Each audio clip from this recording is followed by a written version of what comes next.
Welcome back to the channel, folks. Today, we've got an interesting and, frankly, disappointing tale from the world of boxing. The fight between Mike Tyson and Jake Paul left a lot of people talking, but not for the reasons anyone expected.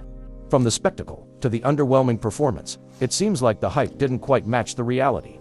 So, let's break it down. In one corner, you've got Jake Paul, the YouTuber turned boxer, who's been slowly working his way up the ranks, making a name for himself with controversial matchups.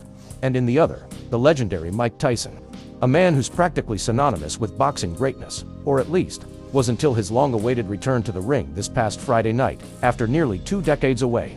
Now, this fight was supposed to be a huge deal, right?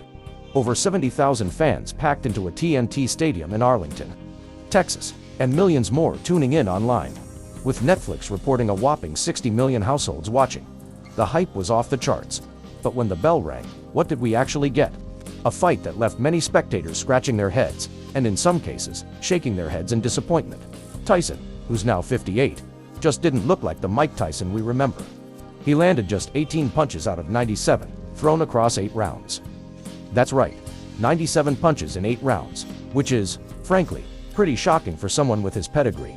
And while Jake Paul wasn't exactly a knockout machine, he was athletic enough to outlast Tyson and secured the win by unanimous decision. Even some of the legends of the sport were underwhelmed. NBA great Magic Johnson said the fight was just sad. And former rival Evander Holyfield chimed in, calling it wasn't a good one with a disappointed smile. But the real kicker came from Terrence Crawford, a 4-division world champion, who called Tyson's performance trash. Ouch.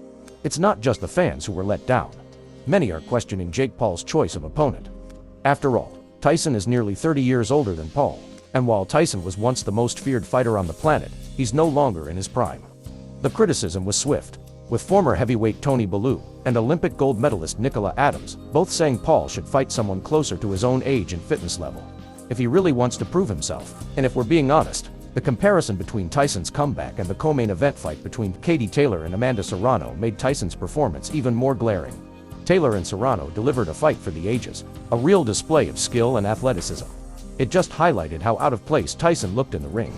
Then, of course, there's Jake Paul himself. While he improved his record to 11-1, his victory came with some questionable remarks.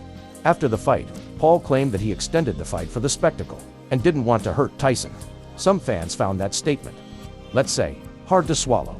Was it a humble admission or just an excuse for an underwhelming performance?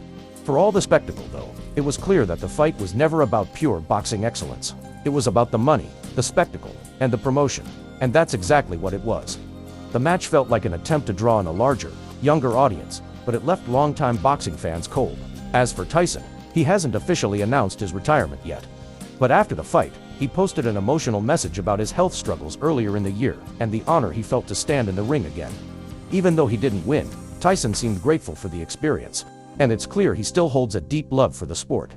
Now, let's talk about what's next for Jake Paul. He's already setting his sights on bigger opponents, like Canelo Alvarez for a fight in the ring, or even Conor McGregor for a potential MMA showdown. But can Paul really make the jump to top-tier competition? That remains to be seen. He still has a lot to prove if he wants to shed the YouTuber-turned-boxer label and get respect as a true fighter.